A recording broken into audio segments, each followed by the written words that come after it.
Adviento, esta es la segunda semana de Adviento, de esta esperanza, de esos momentos hermosos, de esos aromas de las velas, la canela, todas esas cosas lindas que nos hacen recordar esa venida. Ya estamos en el ciclo A. El evangelio que vamos a ver es de San Mateo, capítulo 3, los versículos del 1 al 12. Nos dice San Mateo: conviértanse porque ya está cerca el reino de los cielos, como nos hace mención San Juan Bautista.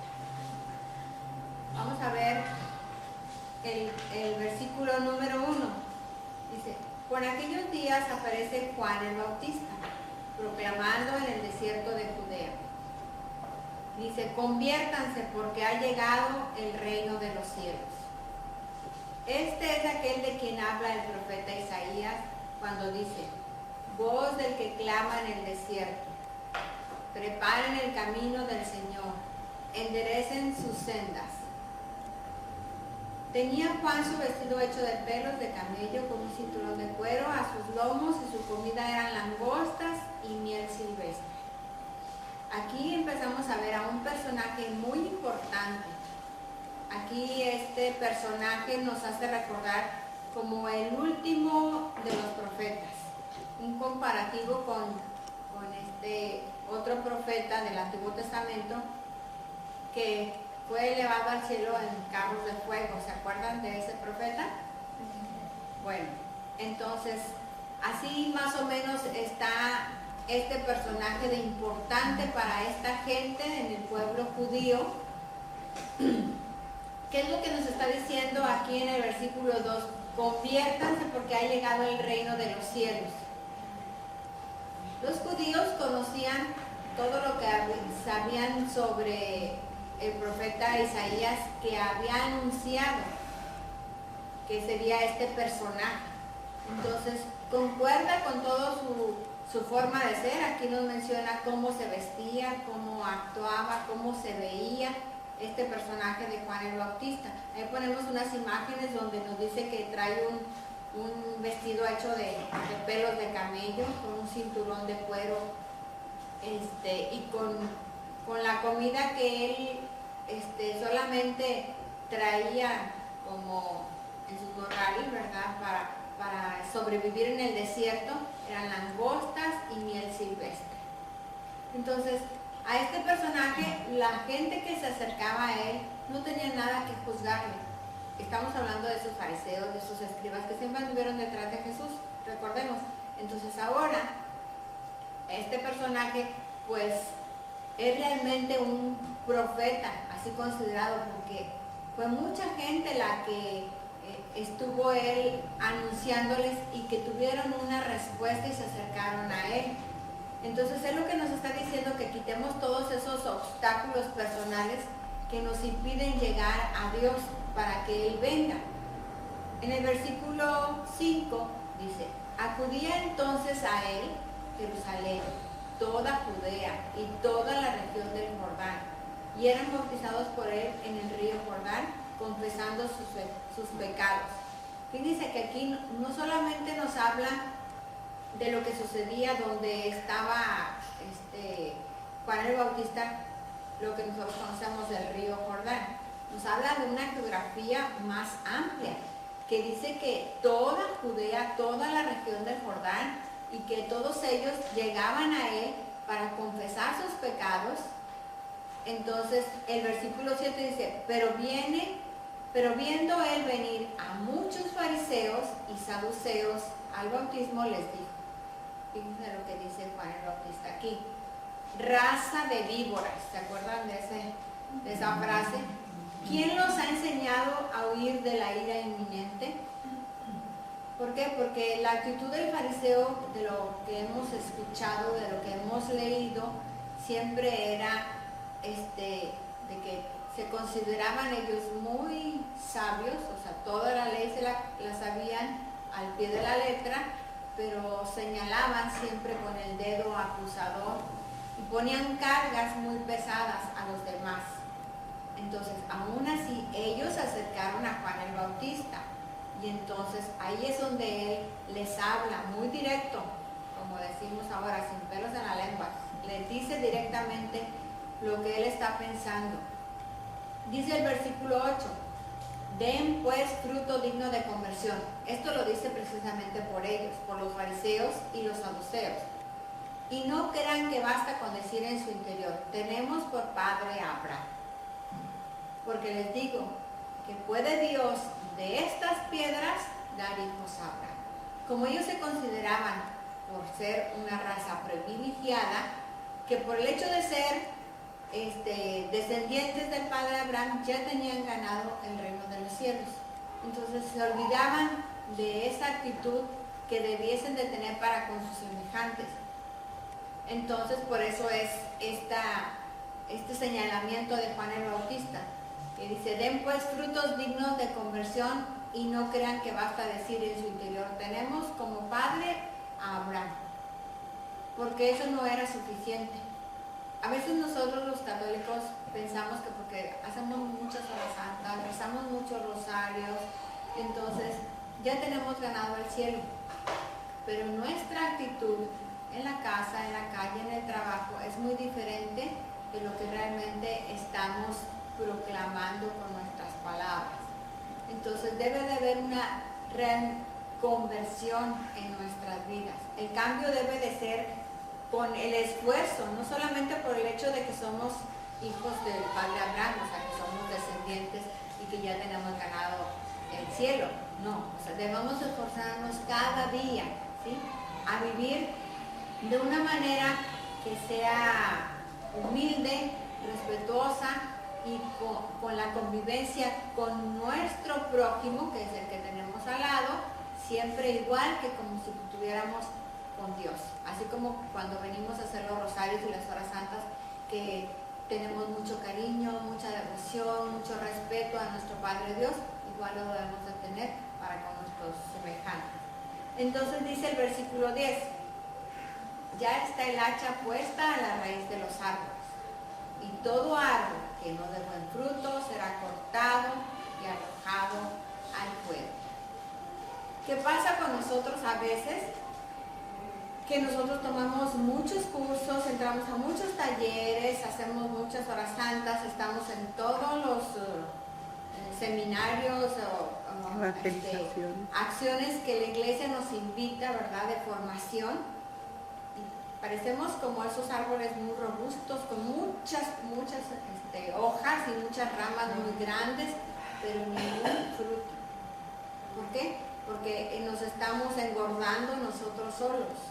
No compartimos con los demás todo ese conocimiento que hemos adquirido en lo largo de nuestra vida. Una persona puede ser que se convierta hasta en una biblioteca andante, ¿verdad? Muchos conocimientos. A diferencia de un sabio, es el que con sus conocimientos ayuda y aporta a los demás y a su entorno para que los demás también crezcan.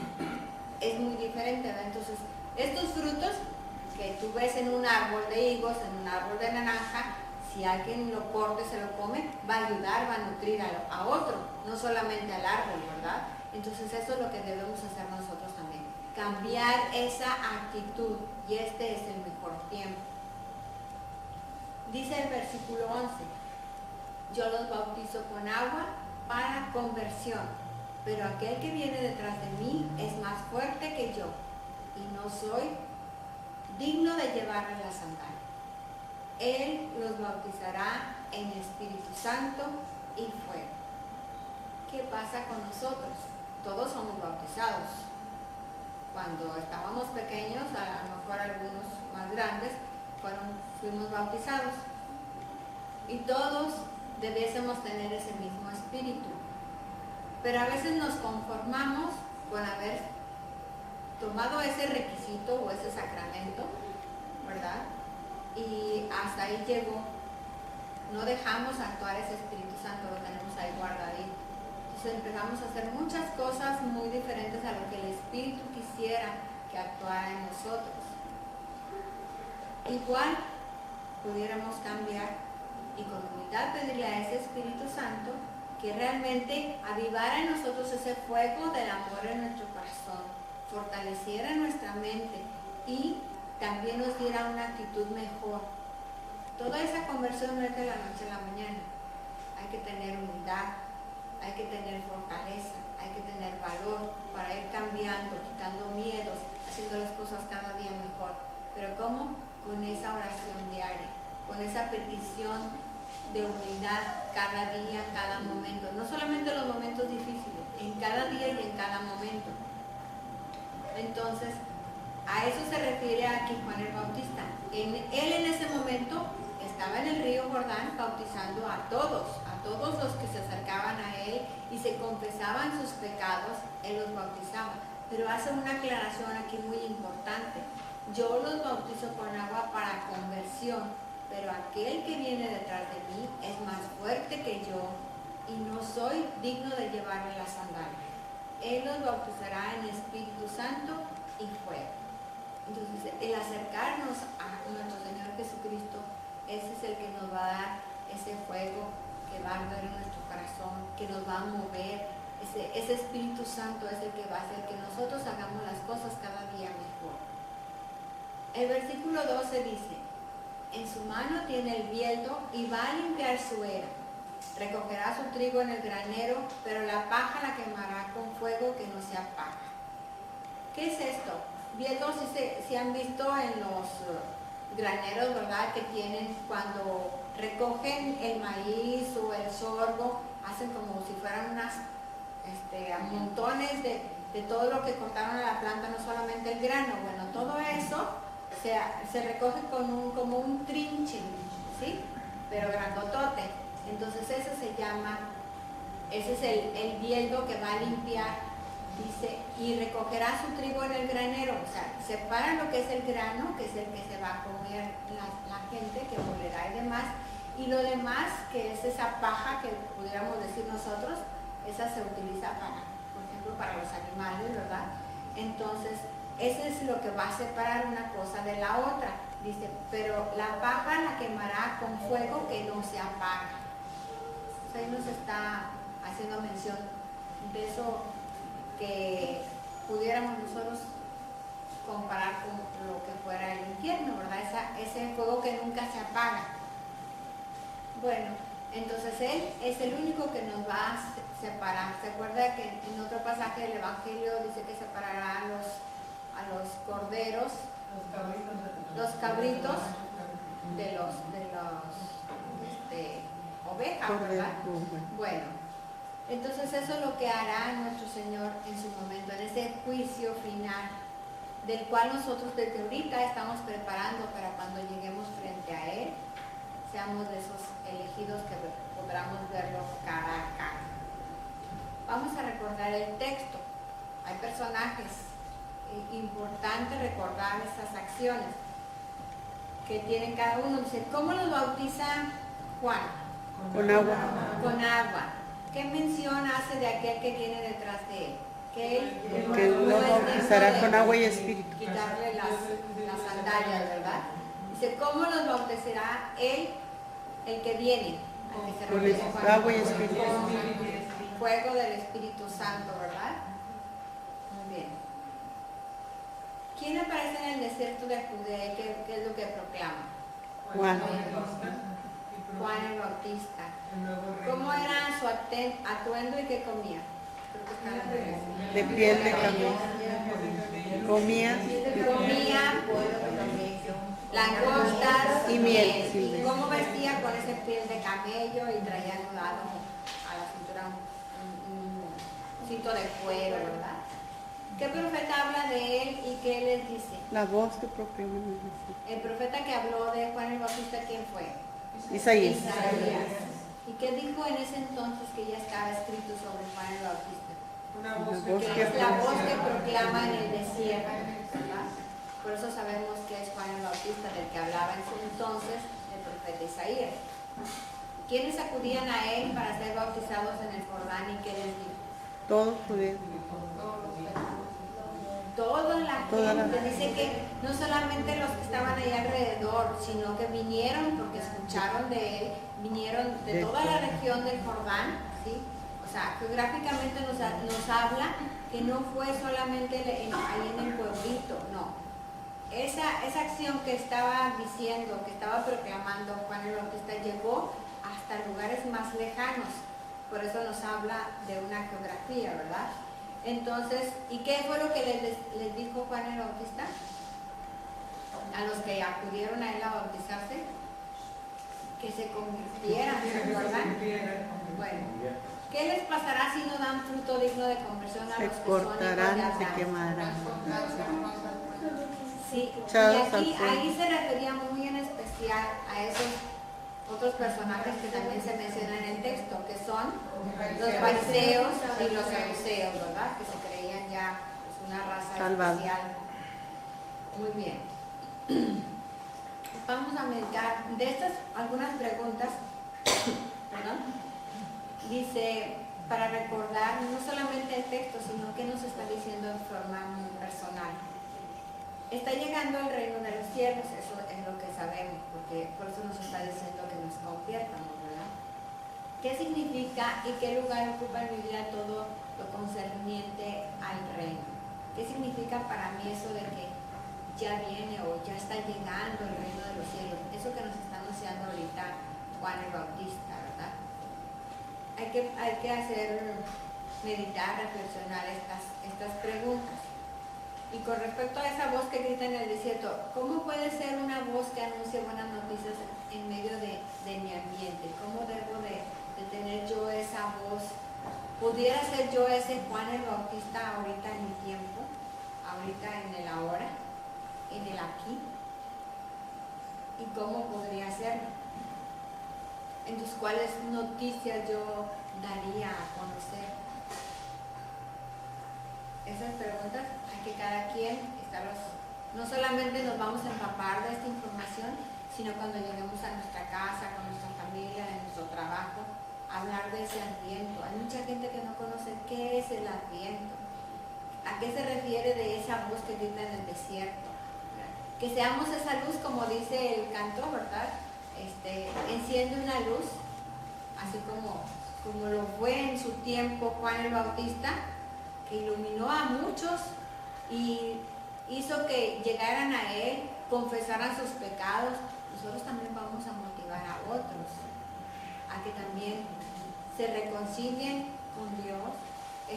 Tenemos horarios de confesión en muchas parroquias diferentes, si no vas a una, vas a la otra. Entonces, que nosotros también seamos luz y esperanza para otros. Dice, den frutos que prueben su conversión. Aquí nos decía el texto. ¿Qué frutos estoy dando hoy para que mi voz sea creíble y el reino siga llegando, así como Él lo está anunciando? ¿Qué frutos estoy dando? ¿O me sigo ensanchando con mucha información de los martes, de las horas santas, de los retiros? ¿Sí? O si realmente estoy dando frutos. Pequeñitos a lo mejor después van a ir creciendo.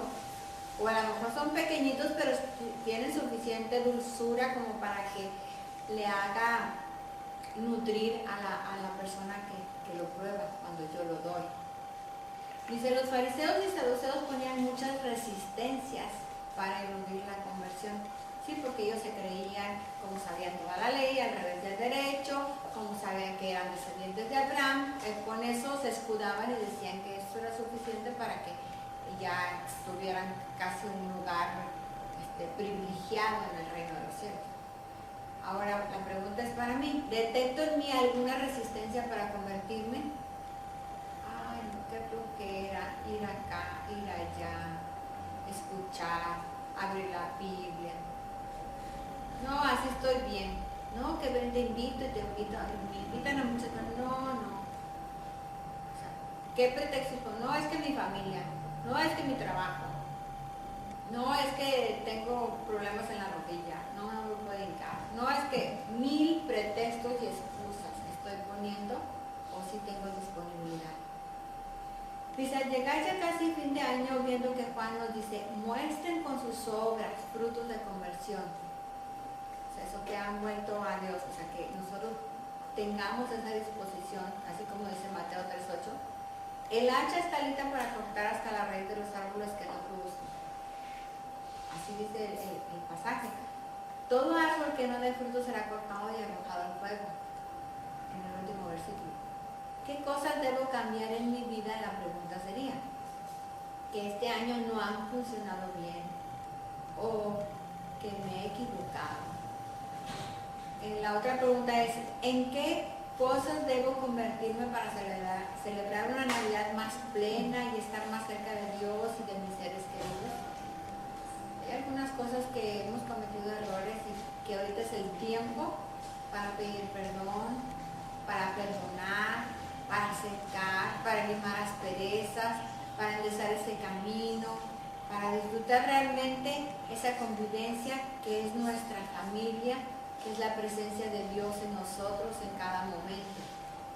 Que sepamos descubrirla y enmendarla. Pues tenemos tarea. Entonces pasamos a la meditación. ¿Qué tal? Estamos empezando a vivir este Adviento. Bueno, empezando no, ya es la segunda semana, el segundo domingo de Adviento. Y tenemos este evangelio que nos habla de Juan el Bautista. Juan el Bautista, que sin duda alguna es una figura sumamente especial. ¿Por qué? Se sale del cuadro, ¿no? No le gusta vivir, no vive en comunidad, no vive dentro del pueblo, de una población, no vive con su familia, se sale del cuadro. Juan es como un ermitaño, que vive en oración profunda, que siente un llamado muy fuerte y le hace caso a ese llamado personal, sin importarle nada más que seguir su propio corazón y su propia inspiración y la vocación y el llamado del Espíritu Santo en él.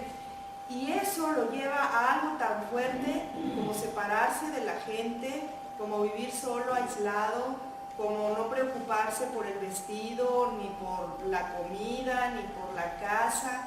Él vive en una predicación total. Él vive lejos, él vive vistiéndose con ropa de camello, dice, con pieles de camello, comiendo lo que se encontraba en el campo. Es decir, a él las cosas de la vida cotidiana no le preocupan ni un poco. A él todo lo que le preocupa es anunciar todo esto que él está sintiendo, todo esto que le inspira el Espíritu Santo, y él tiene una fuerte necesidad de anunciar esto, de anunciar esto, de anunciar esto. Es un predicador, es un profeta. Y el profeta lo que hace es eso, es tener que decir, tiene una enorme necesidad de decir, de compartir, de sacar de él todo lo que le viene a la mente por inspiración divina. Entonces, bueno, él grita y grita anunciando la venida de Jesús. Si nosotros recordamos, o sea, Juan el Bautista es judío, él todavía, digamos, está dentro del último del Antiguo Testamento, ya anunciando la venida de ese Mesías que estaban esperando, o sea, se brinca ya al Nuevo Testamento. Y entonces, bueno, está esperando. Juan predica con palabra y con ejemplo. Juan es un hombre que, bueno, está vive gritando y anunciando la próxima venida de Jesús, a quien va a bautizar el Espíritu Santo y en el Espíritu Santo. Y de pronto un día lo ve acercarse y desde que lo ve de lejos lo reconoce, su corazón lo reconoce.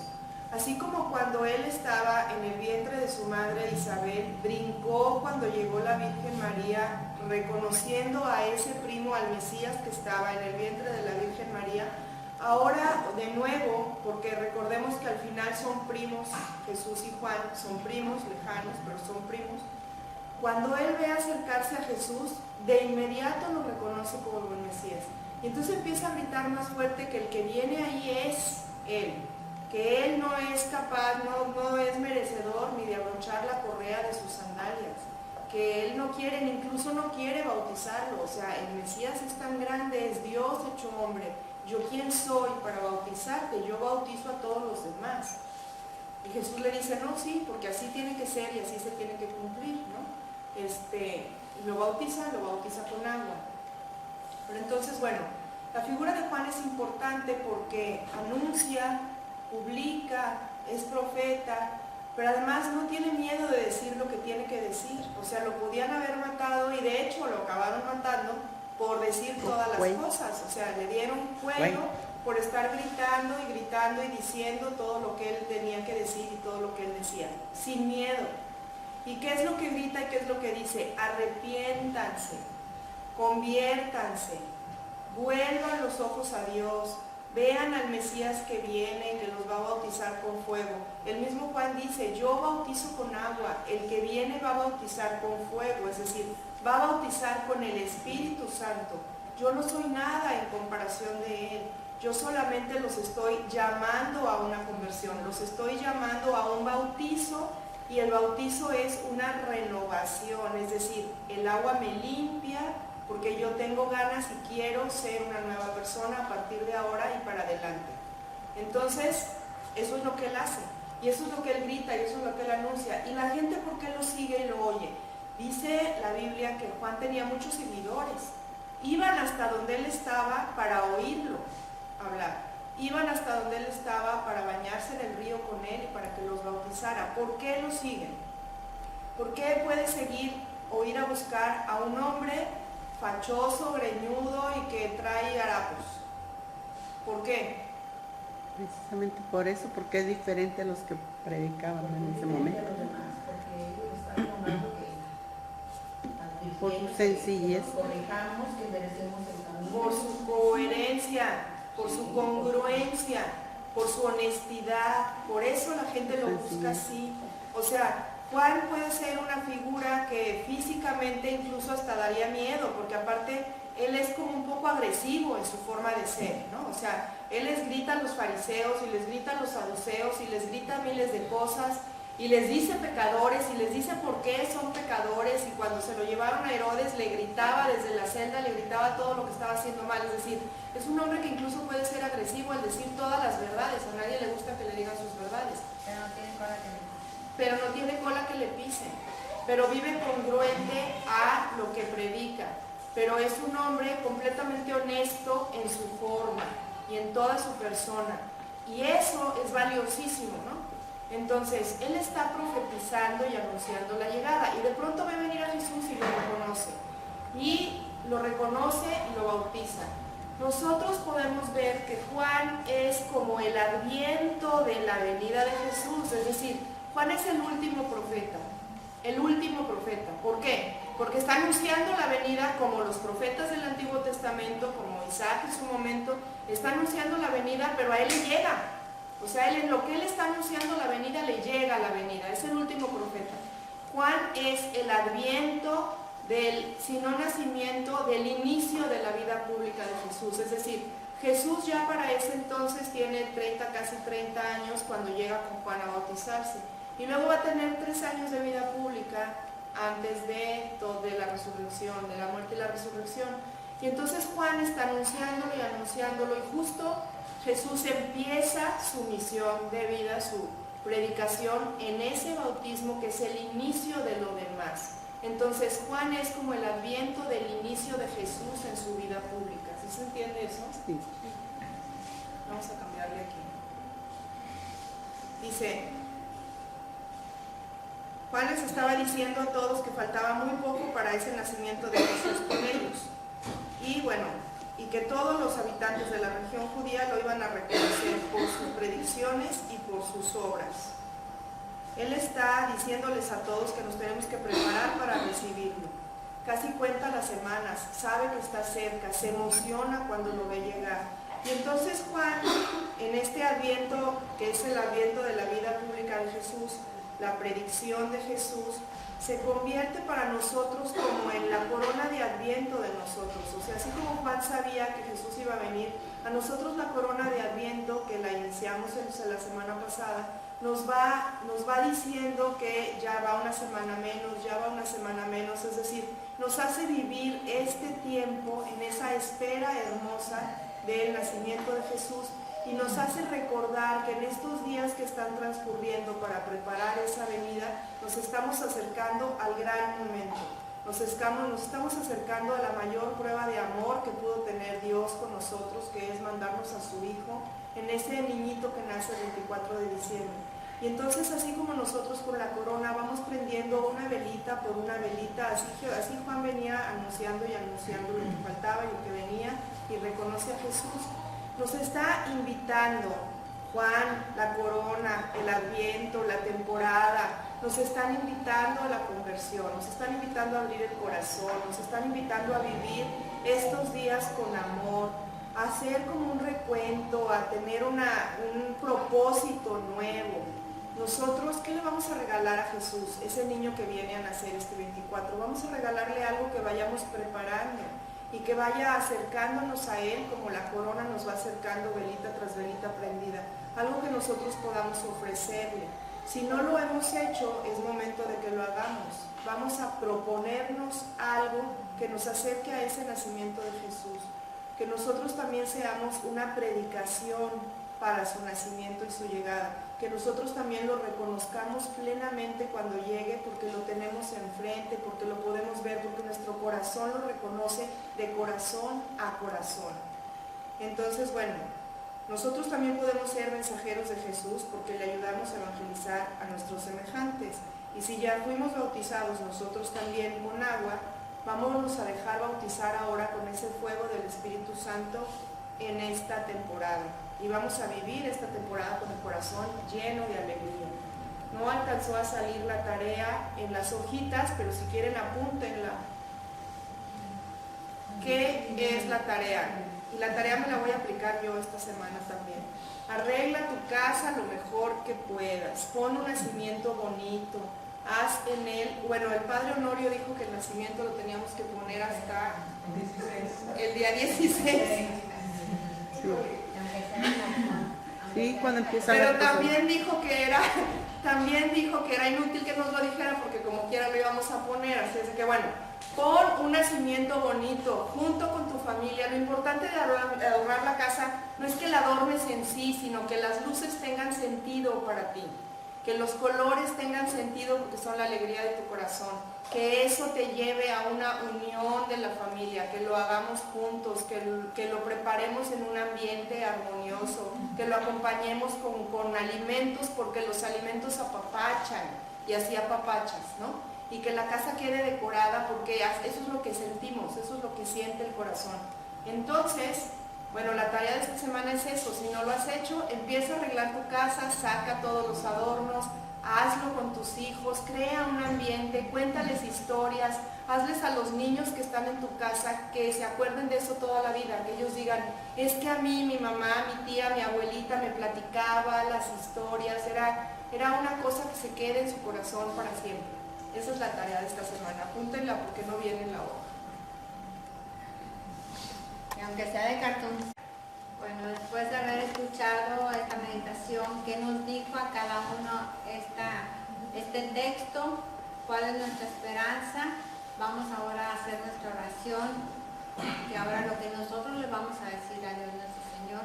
Tomamos una partecita del Salmo 71, que dice, que en sus días florezcan la justicia y la paz, abunde eternamente.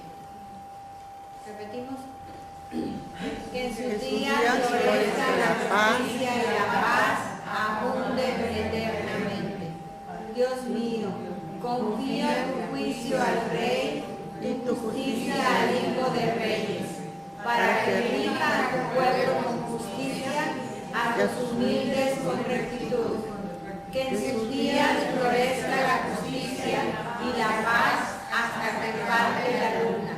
Que domine de mar a mar, del gran río al confín de la tierra. Él librará al pobre que clamaba, al afligido que no tenía protector. Él se apiadará del pobre y del indigente y salvará la vida de los pobres. Que su nombre sea eterno y su fama dure como el sol. Que Él sea la bendición de todos los pueblos y lo proclamen dichosos todas las razas de la tierra. Pidamos perdón a Dios por nuestras faltas y fracasos, por esta senda conversión, y pidamos al Señor que cada uno imitemos a Juan el Bautista para anunciar a Jesucristo muerto y resucitado. Ven, Señor, tú que traes la paz y la alegría al mundo. Ven, Señor, sálvanos, tú que vives y reinas por los siglos de los siglos. Amén. nuestra acción, nuestro compromiso, pues ¿qué haremos? Primero reconocer, Señor, tu poder, tu grandeza y tu misericordia cada día con cada uno de nosotros. Así como nos dice Juan 15:5, sin mí nada puedes hacer. Pero unidos a Él podremos dar frutos, como nos pide aquí Juan el Bautista. ¿Qué vamos a hacer? Pues pedirle al Espíritu Santo con humildad que nos ayude a apartar todo lo que nos impide o estorba, desterrando de nosotros todo egoísmo, soberbia o sensualidad. Pidámosle que nos haga verdaderos en nuestro amor, o sea, que nos transforme realmente para darle al Señor posada en nuestra vida. Que no sea la posada que recordemos solamente la fiesta, sino que esa fiesta realmente sea dentro de nuestras vidas. Que esa posada quiere decir que queremos albergar en nuestra vida a nuestro Señor Jesucristo ahora niño. Que al ver ese niño con ternura, con amor, nos dé alegría. Y esa alegría se transforme en vida en cada uno de nosotros. ¿A qué me compromete el texto? Por ejemplo, a recordar el versículo 3 que dice: preparen el camino del Señor, enderecen sus sendas. Nosotros sabemos cuáles cosas hemos hecho mal y cuál no estamos haciendo así como muy bien, pero pidiéndole a Dios que nos dé esa fortaleza, ese valor, esa entrega, ese sí. Podemos ir cambiando eso que nos ha dañado o dañamos a otros. Entonces, a motivar, nuestro compromiso es motivar a todos a reconciliarnos en familia primero, es lo más importante, y acercarnos al sacramento de la reconciliación y a la comunión, dando lo mejor de nosotros a los niños especiales y sus familias incluyendo a nuestra.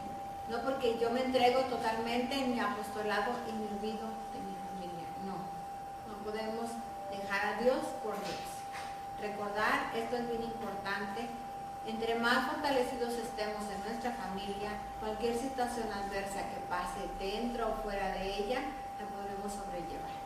Bueno, entonces la reconciliación es la primera tarea o la segunda tarea, porque esta es la segunda semana de Adviento, que tenemos para ir enderezando esta semana. Pues el cantito es la de Ven Señor no tardes, y terminamos.